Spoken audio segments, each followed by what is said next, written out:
Welcome back to Street Smart. I'm Matt Miller. Shares of Research In Motion are off about 2.5% today as the maker of the BlackBerry started selling its new PlayBook tablet computer. But the stock is down more than 27% since March 25th, when RIM said costs tied to the PlayBook will cut into profit later this year.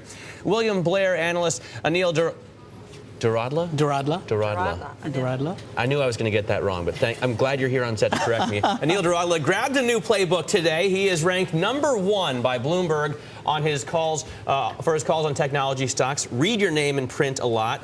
This is the first time I'm saying it out loud. Thanks so much for joining us. So you have this thing in your hand. I've been kind of excited about this. I think a lot of people have been kind of excited, even though obviously the iPad gets so much more coverage. Anil, are you excited? Well, you know, today morning I actually ended up buying. I'm perhaps not as excited as or having an iPad. I think the way it's played out is, if you look at the experiences, I view it as another Me Too product. Clearly, they have some advantages with the enterprise. When we were in the shop today, there were about 4 or 5 guys ahead of us trying to buy this. So there are no long lines. 4 or 5? Yeah.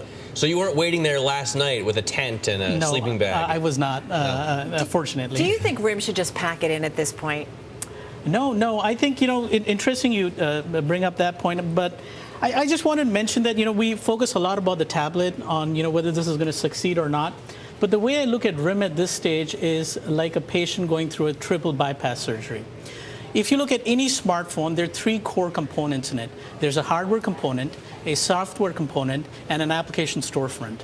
On each of these 3 things, RIM is going through a transition. The QNX operating system that we see here is a transition from their BlackBerry to their next generation. The underlying semiconductor content that is powering the chips inside, they're moving away from their incumbent player Marvell to their new players, Texas Instruments, with something called OMAP with their application processors. So at a chipset level, this is going through a transition strategy. And most important in any consumer smartphone is the application ecosystem. We've seen what we've done with the Android ecosystem. We're seeing what Apple has done with the iPhone.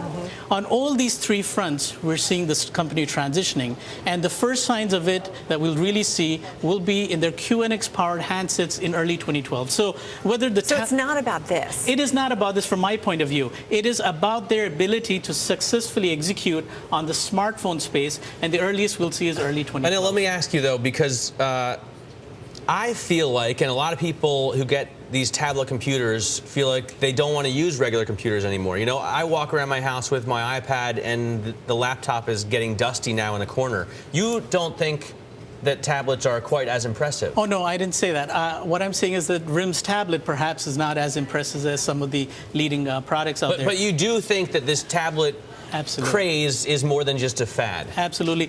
Look at within my home, too. When I tried to buy the iPad, my wife was pretty against it, but now she's the one who's actually consuming most of the time on it. I was the same with my husband. I'm like, why do we need this? And now I can't imagine kind of life without it. The tablet changed certain consumption patterns. Before, if you look at a laptop, you open it up, power it on, wait for the operating system to come on. Now with the tablet world, you just, with the press of a button, you're connected to the internet. So I call it internet snacking.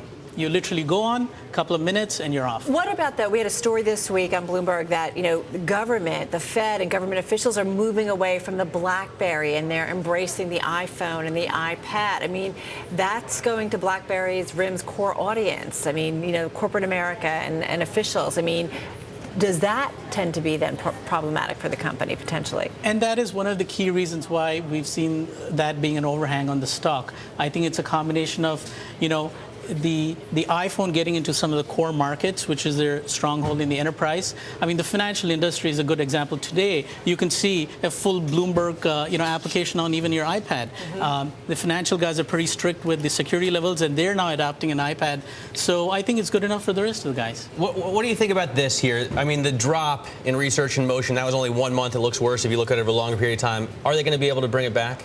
So again, the key thing is, as I talked about, from my point of view, I have a market perform rating, and my thesis on RIM is, can they execute successfully on the 3 components that I talked about, the 3 legs of any smartphone vendor: hardware, software, and application storefront? You think they can? Well, the jury's out there. You know, I'm not making a very strong negative call because at the end of the day, it's a company which I call as being an iconic, class company. If you look at the whole smartphone space, I group up all the phone makers into 3 categories: iconic players, fast followers, and strategically handicapped. Iconic players are people like RIM in the enterprise, Apple in the consumer. They innovate, they identify new trends in their first market. You got fast followers such as the Asian guys who copy and then bring down the commoditization curve, and strategically handicapped people like Palm, Nokia to some extent, who've not been able to survive this competition. What's with Nokia, by the way? I mean, there was a time when Nokia was the only, at least in Europe, the only cell phone to have. And now it seems to be, along with Siemens, as ones that you just don't see around very often. The interesting fact about Nokia, 20 years ago, almost 15 to 20 years ago, I don't know whether you remember the 8100. The communicator. The communicator. It was a smartphone. So, we talk about iPhone, we talk about all these guys as being a smartphone player, but Nokia has been doing it for 15 years. It was a perfect case of a company being top on the hill, getting lazy with, what they have, not innovating, and competition coming from players that were not in the mobile handset market. The key players who are playing now in the mobile handset are non-mobile players, Apple and Google, for example.